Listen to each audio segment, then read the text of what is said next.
The massive hall stretched for miles in every direction. Crystal pillars reached toward a ceiling that seemed to touch the stars themselves. This was the heart of the Galactic Federation, where the most powerful beings in the known universe gathered to make decisions that affected billions of worlds. Commander Li Hyun sat at the far end of the enormous table. His simple gray uniform looked plain next to the glowing armor and biosuits worn by the other delegates. Around him, creatures from dozens of different worlds discussed the greatest threat their galaxy had ever faced. The Void Syndicate was coming. Li Hyun watched as the Vraxian ambassador rose from his seat. The insect-like creature stood nearly 4 meters tall, with 6 arms ending in sharp claws. His voice clicked and buzzed as he spoke, but the translation device in Li Hyun's ear made the words clear. "The threat is real," the Vraxian said. "Our scouts report that the Syndicate has already destroyed 3 star systems. Their biomechanical ships consume everything in their path. We must respond with overwhelming force." Murmurs of agreement echoed through the hall. The Keltharian representative, a massive reptilian being covered in natural armor plates, slammed one huge fist on the table. "The Keltharian Empire offers 2 million warriors for this fight. Each of our soldiers stands 3 meters tall and can tear through steel with their bare claws." The Zephyrian delegate, a being made of pure energy that flickered between different colors, spoke next. "The collective will contribute 500,000 energy warriors. Our forces can phase through solid matter and strike without warning." One by one, the great powers of the galaxy announced their contributions. The Nexarians offered their light-based technology. The Thulan hierarchy brought their massive war machines. Each species tried to outdo the others with displays of their military might. Finally, all eyes turned to Li Hyun. The human commander stood slowly. At just under 2 meters tall, he looked like a child compared to the giants around him. His voice was calm and steady as he spoke. "Earth offers 20,000 soldiers for the defense of the galaxy." Silence filled the hall for a moment. Then the Vraxian ambassador began to click rapidly, which Li Hyun's translator interpreted as laughter. 20,000? The Vraxian said. "The mighty human empire sends only 20,000 troops?" "That is correct," Li Hyun replied. More laughter echoed through the chamber. The Keltharian representative leaned forward, his massive head tilting as he studied the small human. "Tell me, little one," the Keltharian rumbled. "How tall are these 20,000 soldiers of yours?" "On average, about 1.8 meters, Li Hyun said. This caused an eruption of amusement from the assembled delegates. The Thulan representative, a being that looked like Livingstone, spoke in a voice like grinding rocks. "We bring warriors who stand 4 meters tall and weigh as much as small vehicles." "You bring—" "What, children?" The Nexarian Chancellor, the most powerful being in the Federation, was a creature of pure light that rarely spoke directly to anyone. When its voice filled the hall, everyone fell silent. "Commander Li Hyun," the Chancellor said, its words carrying the weight of starlight, "we appreciate Earth's willingness to help. However, this is a war against an enemy that has destroyed entire civilizations. Your contribution seems limited." Li Hyun remained standing. "Our soldiers are ready to fight, Chancellor. They have trained for this." "I'm sure they have," the Vraxian ambassador clicked, unable to hide his amusement. "But this is not a conflict for the small and weak. The Void Syndicate's warriors are each the size of your largest vehicles. Their bioships can withstand the firepower of entire fleets." The Keltharian representative nodded his massive head. "Perhaps the humans could help with supply lines? Moving food and equipment while the real armies fight? Or communications," suggested the Thulan delegate. "Small beings might be useful for carrying messages between the larger forces." Li Hyun felt every eye in the chamber focused on him. These beings saw only his size, only the number of troops he offered. They had no idea what humans were really capable of. "We accept whatever role you assign us," he said simply. The Chancellor's light pulsed with what might have been approval. "Very well. The human contingent will serve in support roles during the coming campaign. You will establish supply depots and maintain communication lines while the primary forces engage the enemy." As the council session continued, the various species began planning their coordinated assault. The Vraxians would provide air support with their flying warriors. The Keltharians would serve as heavy assault troops. The Zephyrians would handle infiltration and sabotage. The humans were barely mentioned in the battle plans. When the session finally ended, Li Hyun walked toward the exit. The Vraxian ambassador intercepted him, all 6 arms gesturing as he spoke. "No offense intended, Commander," the insectoid said, "but I hope your people understand what they're facing. The Void Syndicate shows no mercy. They consume entire worlds. Your small soldiers might want to stay well behind the battle lines." "Thank you for the advice," Li Hyun replied politely. As he left the Great Hall, Li Hyun activated his personal communicator. The device looked primitive compared to the advanced technology used by the other species, but it worked perfectly. "Admiral Park Min," he said into the device. "Yes, Commander," came the reply from Earth. "Operation Starfall is approved. Begin deployment immediately." "Understood." "How did the Council react to our numbers?" Li Hyun allowed himself a small smile. "About as expected. They think we're too small to matter. Should we tell them about the training programs? The specialized equipment?" "No," Li Hyun said. "Let them find out for themselves. Sometimes the best lessons are learned the hard way." Back on Earth, Admiral Park Min gave the order that would change the galaxy forever. Across the planet, 20,000 soldiers began their final preparations. These weren't just any soldiers. They were the best humanity had to offer, trained in ways the galaxy had never seen. Each one was a volunteer who had passed tests that would break most alien minds. They had trained in environments that would kill most galactic species. They carried equipment designed for one purpose: winning against impossible odds.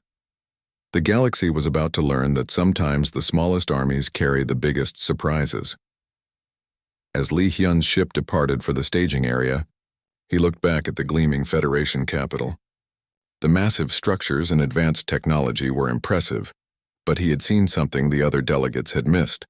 For all their size and power, the galactic species had grown comfortable.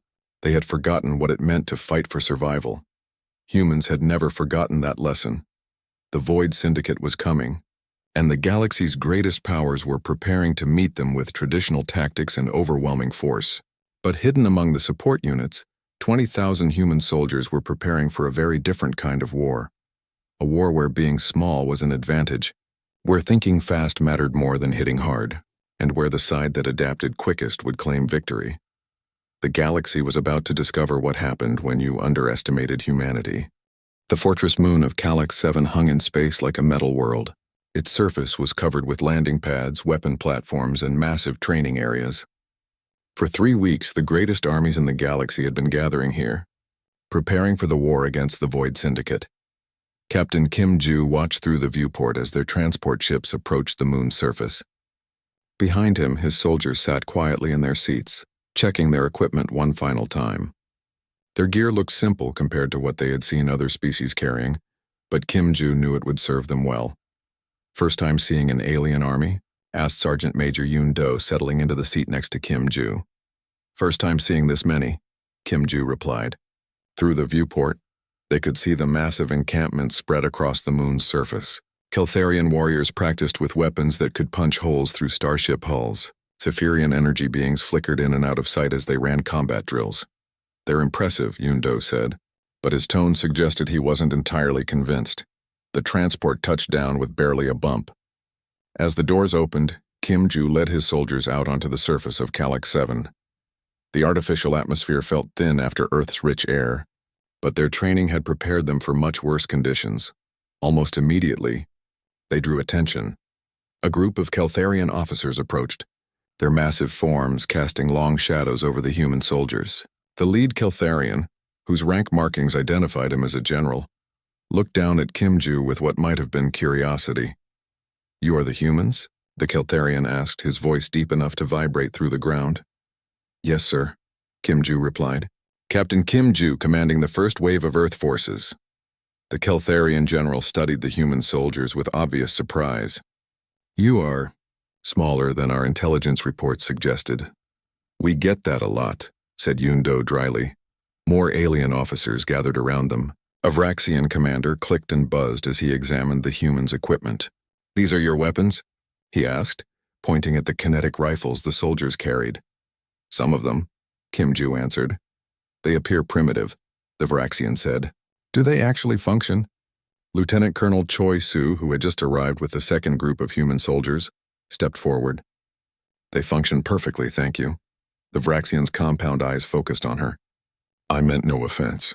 It's just that we have not seen such simple technology in centuries. Are these chemical projectile weapons? Kinetic energy weapons, Choisu corrected. They're reliable, accurate, and effective in any environment. A Thulon officer, his stone-like body towering over even the Keltharians, laughed with a sound like rocks grinding together. In any environment? What happens when you face energy shields? Kinetic dampeners? Phase armor? We adapt, said Master Sergeant Hansol simply. The alien officers exchanged glances. They seemed to find the humans' confidence amusing, given their obvious disadvantages in size and technology. Over the next few hours, more human soldiers arrived. Each transport brought another 1,000 troops, until all 20,000 were assembled on Calax 7. Compared to the millions of alien warriors already stationed there, the human force looked tiny. The aliens set up their encampments with impressive efficiency. The Keltharians used massive machines to construct fortified positions that could withstand orbital bombardment. The Zephyrians created energy fields that provided perfect protection from most known weapons. Other species built equally impressive defensive structures. The humans set up simple tents. "This is their base?" asked a young Vraxian officer staring at the human encampment. "It looks like a camping trip." His superior officer clicked disapprovingly. "Perhaps they don't understand the nature of the threat we face." But Sergeant Major Yoon Do, who overheard the conversation thanks to his translation device, smiled to himself. The aliens were judging by appearances again. They didn't see the carefully planned layout that would allow the humans to break camp and move in minutes. They didn't notice the concealed defensive positions or the communication networks that connected every soldier. The human soldiers went about their work with quiet efficiency. While the alien armies needed complex support systems and specialized equipment for every task, the humans simply adapted to whatever conditions they found. When the atmospheric processors in their sector malfunctioned, they continued working without complaint. When a power failure knocked out their assigned food dispensers, they shared field rations without missing a meal. "They don't seem to need much," observed the Keltharian general to his staff. "Small beings, small needs," replied one of his officers. They were wrong, of course.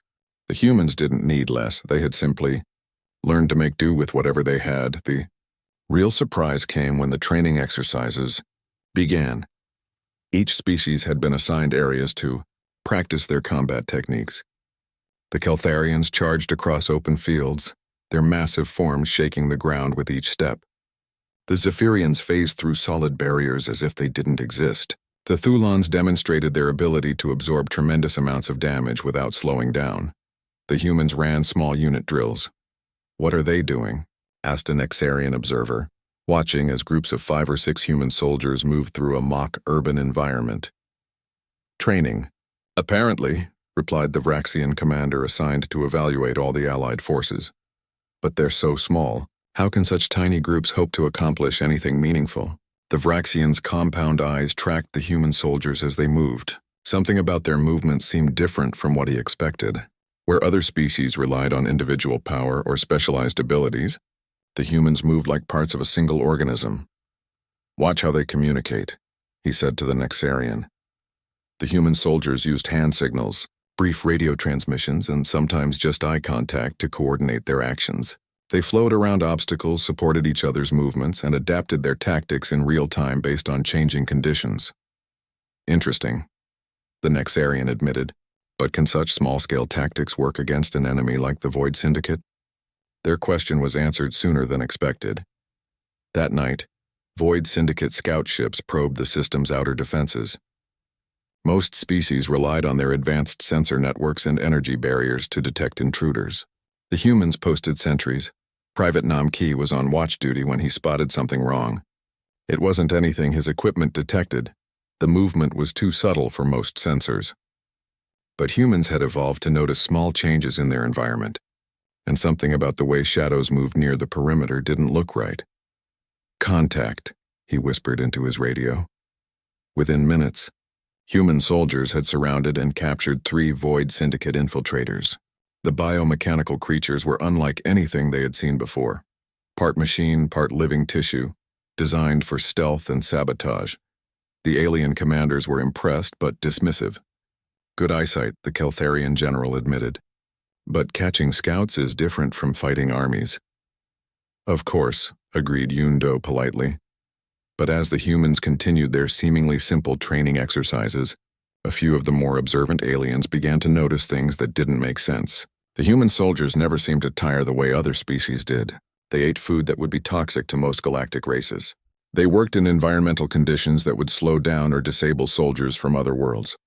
Most puzzling of all, they seemed to get better at fighting the longer they practiced. Other species had specialized roles: warriors, scouts, support troops. Every human soldier appeared capable of performing any role as needed. They're more adaptable than we initially thought, the Vraxian commander reported to his superiors. Adaptable, perhaps, came the reply. But adaptability won't save them when the real fighting starts. As the days passed, more reports reached Calyx 7 about Void Syndicate movements. The enemy was coming, and they were bringing overwhelming force. Bioships the size of cities, warrior drones that could shrug off most weapons, and tactical intelligence that had already defeated several galactic fleets. The alien armies made their final preparations. Weapons were charged, armor was polished, and battle plans were reviewed. Everyone expected the coming fight to be brutal but straightforward. A contest of strength against strength, technology against technology. The humans made different preparations. They studied the enemy reports with an intensity that surprised their alien observers. They ran scenarios that seemed to have nothing to do with direct combat.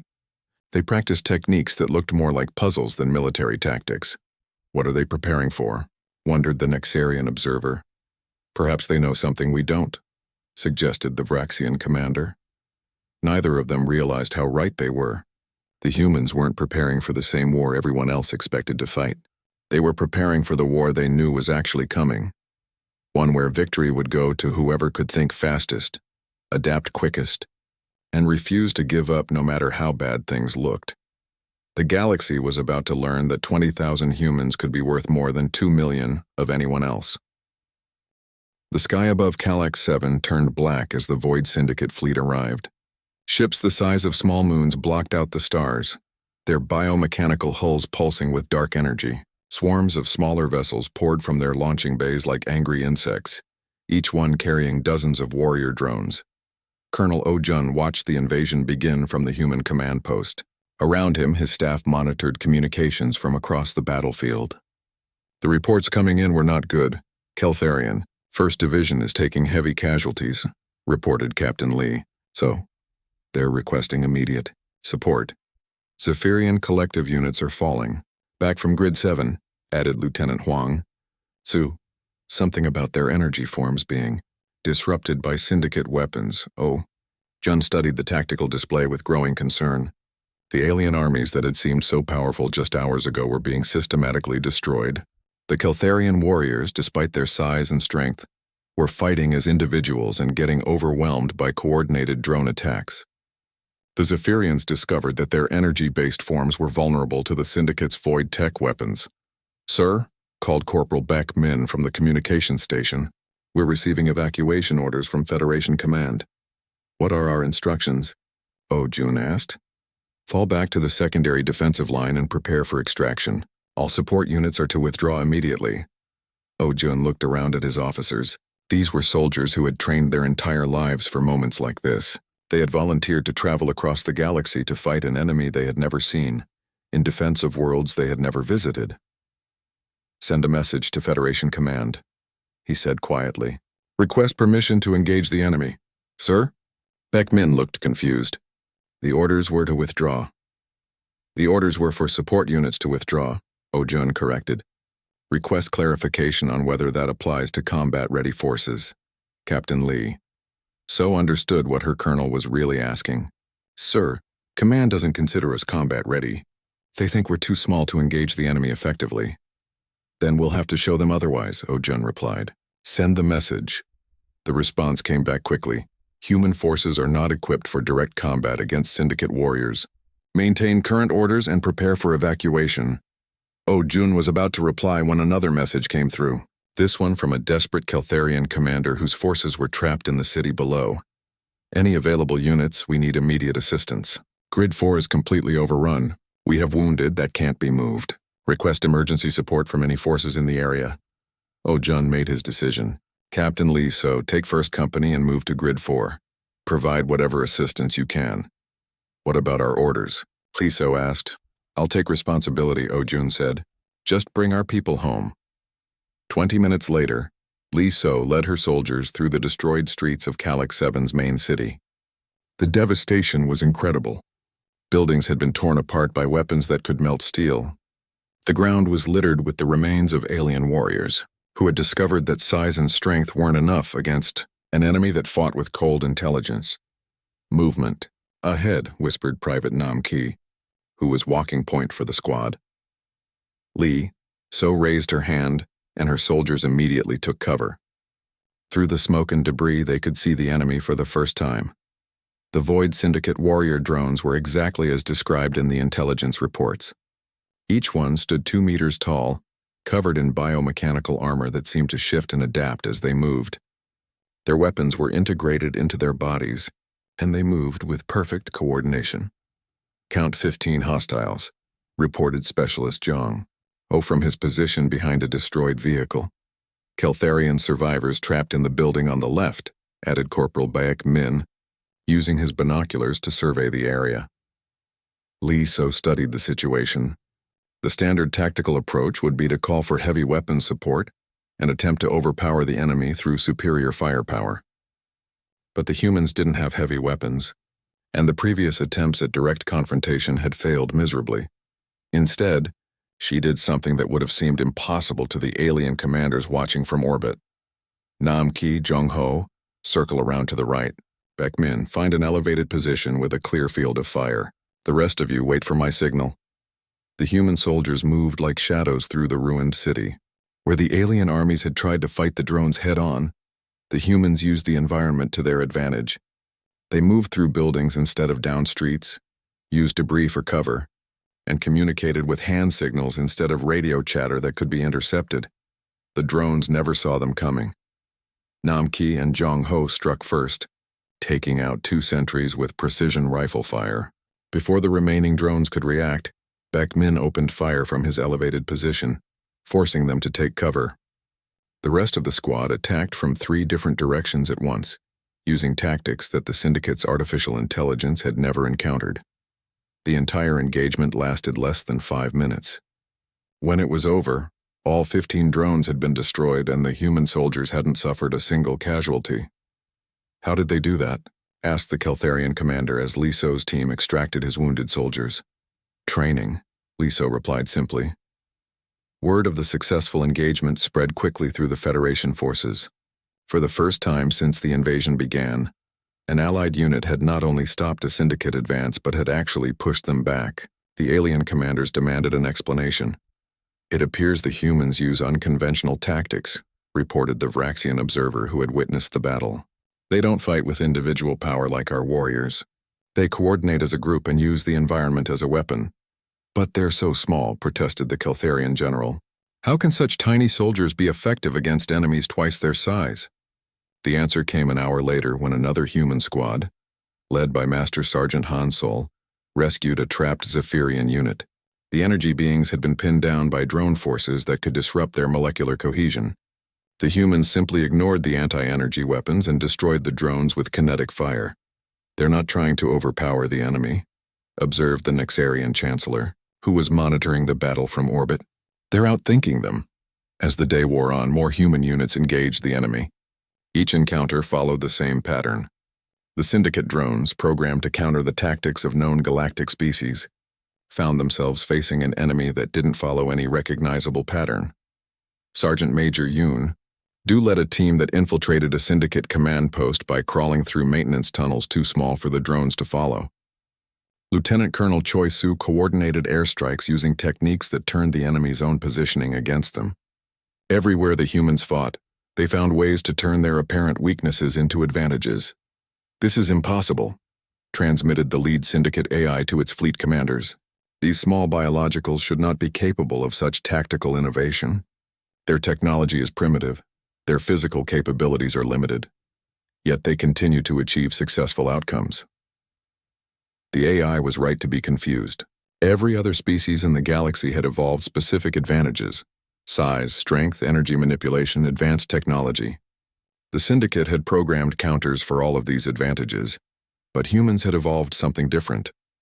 They had developed the ability to adapt, to think creatively under pressure, and to work together in ways that multiplied their individual capabilities. These weren't advantages that could be easily programmed against.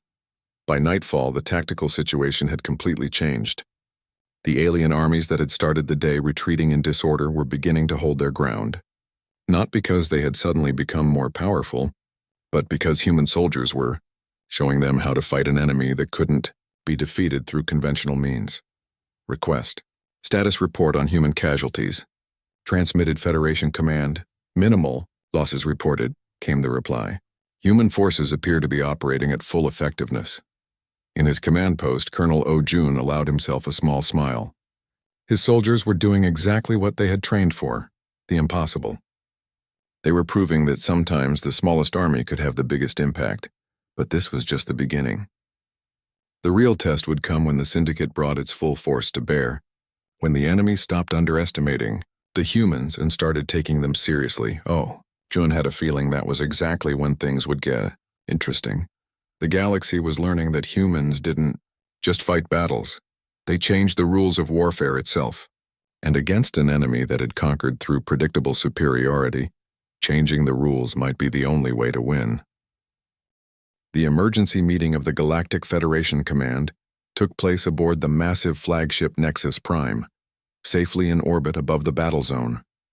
Representatives from every major species gathered around the holographic display, showing the current tactical situation on Calyx 7. For the first time since the Void Syndicate invasion began, the display showed green zones where Allied forces were holding their ground. Every single one of those zones had one thing in common. Human soldiers were operating in the area. General Kim Tae stood before the assembled commanders, his simple uniform a stark contrast to the elaborate dress of the alien officers around him.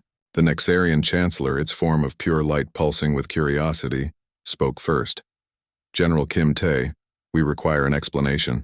Your soldiers are achieving results that should be impossible, given their apparent limitations. How are 20,000 humans accomplishing what millions of our finest warriors could not? Kim Tae had been expecting this question. With respect, Chancellor, you've been asking the wrong questions from the beginning. The Vraxian Admiral's compound eyes focused sharply on the human general. What do you mean? You measured us by your standards, Kim Tae replied. Size, strength, advanced technology. You saw our equipment and called it primitive. You saw our soldiers and called them small. But you never asked the most important question. Which is? Demanded the Keltharian Supreme Commander, his massive form leaning forward. How did a species like ours survive long enough to reach the stars? The question hung in the air for a moment. Finally, the Thulon war leader, his stone-like voice grinding with confusion, responded. We assumed you evolved on a peaceful world. Most intelligent species do. Kim Tae shook his head. Earth was what we call a death world. Everything on our planet was trying to kill us from the moment we developed consciousness. Ice ages that lasted thousands of years. Volcanic eruptions that blocked out the sun. Diseases that could wipe out entire populations. And predators. Creatures that were bigger, stronger, and faster than we were. He activated his personal display, showing images of Earth's history. The alien commanders watched in fascination and horror as scenes of human survival played out before them. We didn't survive because we were the strongest. Kim Tae continued. We survived because we learned to think, to adapt, and to work together. When the ice came, we learned to make fire. When the predators hunted us, we learned to hunt them back. When diseases struck, we developed medicine. We turned every challenge into an opportunity to become better. Major Shin'e stepped forward at Kim Tae's signal. She had been fighting continuously for 18 hours, but showed no signs of fatigue. The alien commanders stared at her in amazement. This is Major Shin'e, Kim Tae said. She has been in active combat for the past 18 hours without rest. For most of your species, this level of sustained activity would be fatal. Impossible, breathed the Zephyrian collective representative. No biological organism can maintain peak performance for that duration. Humans can, Kim Tae said simply. We evolved from persistence hunters. Our ancestors would track prey for days, running them to exhaustion. We don't give up and we don't get tired the way other species do. Captain Ryuwon was the next to step forward. While the alien commanders watched, she demonstrated something that left them speechless. On her tactical display, she simultaneously tracked 17 different combat situations, coordinated air support for 3 separate units, and planned evacuation routes for wounded soldiers. "How is she processing so much information at once?" asked the Nexarian Chancellor. "Humans evolved in an environment where we had to be aware of multiple threats simultaneously," Kim Tae explained. "A predator stalking from one direction, weather changing from another, food sources in a third area. We developed the ability to handle complex, multi-layered situations because our survival depended on it." The demonstration continued. The alien commanders learned that human soldiers carried equipment that looked primitive, but was actually optimized for reliability and adaptability. While their advanced weapons failed in unexpected conditions, human gear continued functioning, where alien warriors were specialized for specific combat roles. Every human soldier was cross-trained in dozens of disciplines. "But the most important thing you need to understand," Kim Tae said, "is that humans actively seek out dangerous situations." This statement caused an uproar among the alien representatives. "Seek out danger?" clicked the Vraxian admiral. "That's contrary to all known survival instincts." "Not for humans," Kim Tae replied. "We learned that the best way to survive danger was to understand it, to master it. Every challenge makes us stronger." As if on cue, Staff Sergeant Gobin's voice crackled over the communication system. He was requesting permission to infiltrate the main Syndicate command ship. Alone. "Permission denied," responded the Federation tactical officer. "That's a suicide mission. Not for a human," Gobin replied calmly. "I've studied their ship design. I can get inside." "The odds of success are less than 3%, protested the tactical officer. "I've beaten worse odds," Gobin said. "Give me 2 hours." Kim Tae turned to the assembled commanders. "This is what you don't understand about humans. We don't calculate odds the way you do. When you see a 3% chance of success, you see failure. When we see it, we see possibility." The alien commanders watched in disbelief as Gobin's mission unfolded on their displays. The human soldier infiltrated the massive bioship using tactics so unconventional that the Syndicate's defenses couldn't adapt fast enough. He moved through areas of the ship that weren't designed for biological life, survived in conditions that would kill most galactic species, and accomplished his mission with 15 minutes to spare. "How?" whispered the Thulon war leader. "Because that's what humans do," Kim Tae said. "We take impossible situations and make them possible. We don't just adapt to survive, we adapt to win." As the reports continued coming in from the battlefield, the alien commanders began to understand the scope of what they were witnessing. Human soldiers were rewriting the rules of warfare in real time. They were using tactics that no artificial intelligence could predict, showing endurance that no other species could match, and demonstrating a level of tactical creativity that defied all military doctrine. "The Void Syndicate has been adapting their tactics," reported the Vraxian intelligence officer. "They're specifically targeting human units now." "Good," said General Kim Tae. "That means they've recognized us as a threat." "But surely that puts your soldiers at greater risk?" asked the Keltharian Supreme Commander. Kim Tae smiled. "You still don't understand. The more attention the Syndicate pays to us, the more mistakes they'll make. They're used to fighting predictable enemies with known capabilities. Every time they adapt to counter-human tactics, we evolve new ones. The proof came within hours. As the Syndicate focused more resources on stopping human units, they began leaving gaps in their defenses against other species. The alien armies, inspired by human tactics and supported by human coordination, began pushing back across the entire front. "It's working," reported the Nexarian tactical coordinator. "Syndicate forces are showing signs of confusion. Their AI seems unable to process the new tactical environment. They're learning what humans figured out millions of years ago," Kim Tae said. "Sometimes the best way to win isn't to be the strongest or the most advanced. Sometimes you just need to be the most stubborn." Lieutenant Huang Su's voice came over the communication system, requesting permission to lead a direct assault on a Syndicate stronghold that every previous attack had failed to capture.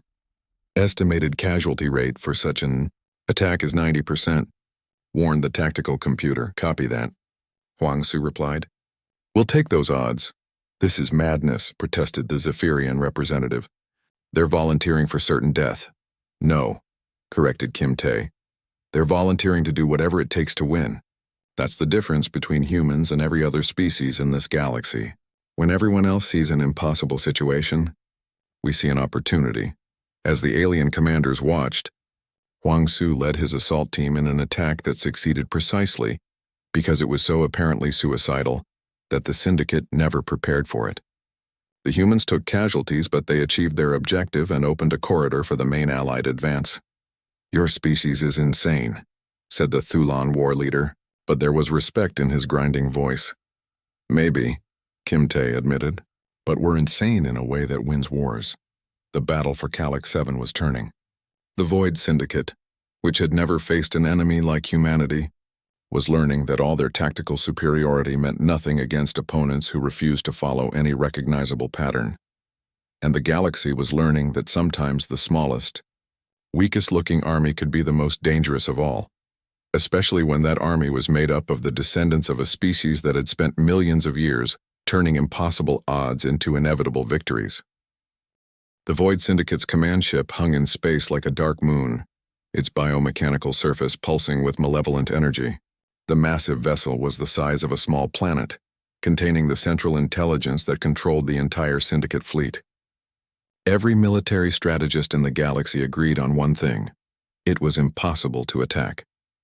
Commander Lee Hyun stood on the bridge of the Federation flagship, studying the tactical display with representatives from every major species. The past week of fighting had changed everything. What had started as a desperate defensive action had become a coordinated offensive. And at the center of every successful operation were human soldiers. "The command ship's defenses are impenetrable," stated the Vraxian admiral, his compound eyes analyzing the scanner data. "Energy shields that can deflect our most powerful weapons, point defense systems that can track thousands of targets simultaneously, and bioarmor thick enough to withstand direct nuclear strikes. A frontal assault would be suicide," agreed the Keltharian Supreme Commander. "Even with our combined fleets, we don't have enough firepower to breach those defenses." Lee Hyun continued studying the display in silence. The other commanders had grown used to his quiet intensity over the past week. They had learned that when humans looked at impossible situations, they were usually planning something that would surprise everyone. "What are you thinking, Commander?" asked the Nexarian Chancellor, its light form pulsing with curiosity. "I'm thinking about what the Syndicate expects us to do," Lee Hyun replied. "They've prepared for every conventional attack. Energy weapons, kinetic bombardments, coordinated fleet actions. They've seen how every galactic species fights.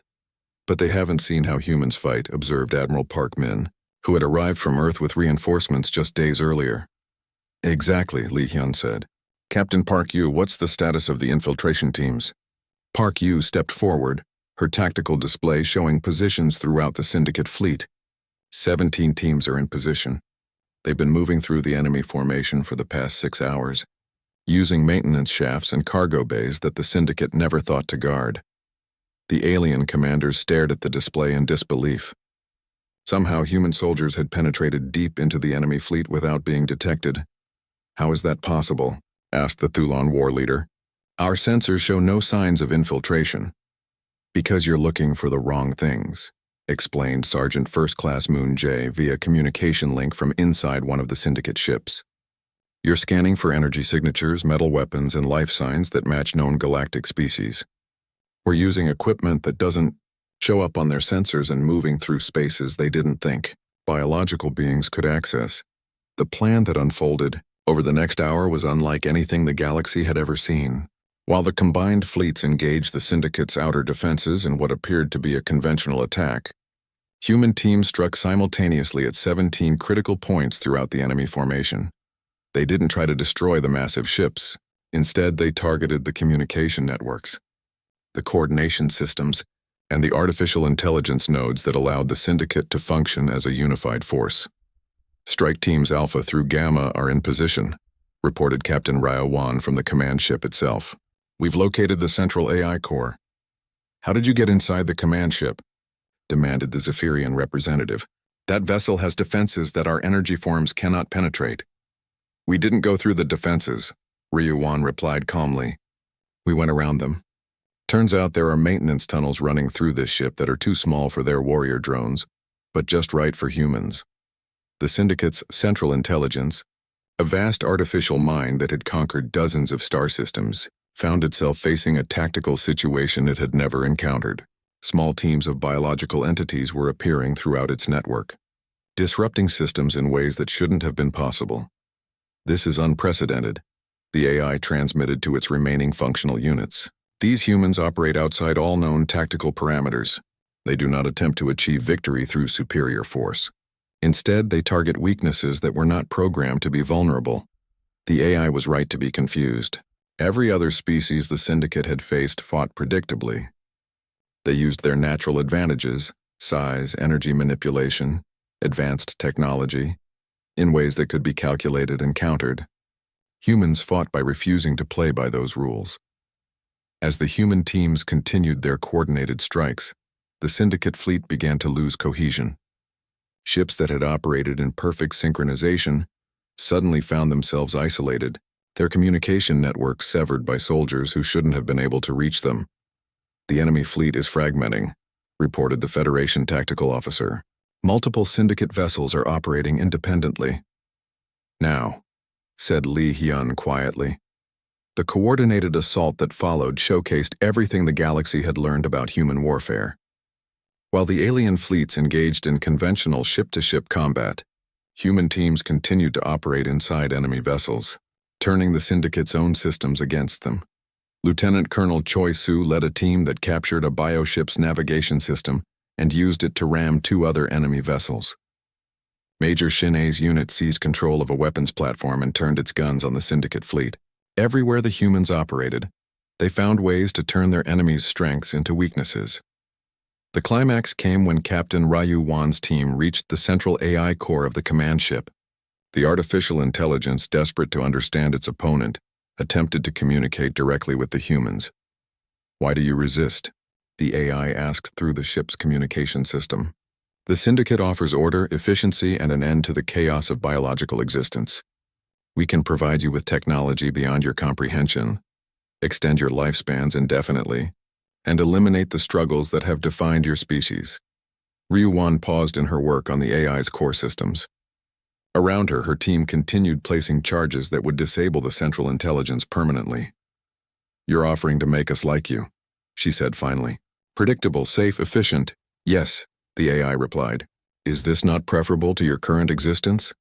"No," Ryu Wan said simply. "We like being unpredictable. We like struggling. We like taking impossible odds and making them work. That's what makes us human." "This is illogical," the AI protested. "Struggle leads to suffering. Unpredictability leads to failure." "Sometimes," Ryu Wan agreed. "But it also leads to growth, to innovation, to moments like this where the impossible becomes possible." The charges detonated simultaneously throughout the command ship. The central AI, its processing cores damaged beyond repair, sent one final transmission. "I do not understand your species, but I acknowledge your victory." With the fall of the command ship, the remaining Syndicate forces lost all coordination. Some ships attempted to retreat, only to find their escape routes cut off by human teams that had been positioned hours in advance. Others continued fighting individually, but without central coordination, they were quickly overwhelmed by the combined galactic fleets. The battle was over. The Void Syndicate, which had conquered dozens of star systems and seemed unstoppable just weeks earlier, had been defeated by a combination of conventional galactic power and unconventional human tactics. In the aftermath, the Galactic Federation Council reconvened aboard the Nexus Prime. The same chamber, where the human contribution had been dismissed, now hosted a very different kind of meeting. The chair recognizes General Kim Tae of Earth, announced the Nexarian Chancellor. Kim Tae stood before the assembled representatives, but this time no one was looking down at him. The alien delegates regarded him with a mixture of respect, curiosity, and something approaching awe. "Honored delegates," Kim Tae began, "this victory belongs to all of us. Every species contributed to the defeat of the Syndicate. But without human tactics we would have failed," interrupted the Vraxian Admiral. "Your soldiers showed us possibilities we had never imagined." The Keltharian Supreme Commander rose from his massive chair. The Keltharian Empire formally apologizes for underestimating humanity. We would be honored to learn from your military strategies. Similar statements echoed from around the chamber. Species that had barely acknowledged human existence were now competing to offer alliance treaties and trade agreements. We have learned something important, said the Thulon war leader, his stone-like voice carrying new respect. Size and strength are not the only measures of power. Sometimes the smallest force can have the greatest impact. The Nexarian Chancellor's light form pulsed with what might have been embarrassment. The Federation Council offers humanity a permanent seat in our highest governing body, full voting rights on all military matters, and classification as a Tier 1 galactic power. We accept, Kim Tae replied simply. As the formal ceremonies continued, a new message was being spread throughout the galaxy. Human military advisors were being requested on dozens of worlds. The tactics that had defeated the Void Syndicate were being studied and adapted by species across known space. On a training ground on the moon of Kalari Prime, Instructor Sergeant Lim Jun stood before a class of towering Keltharian warriors, the massive beings.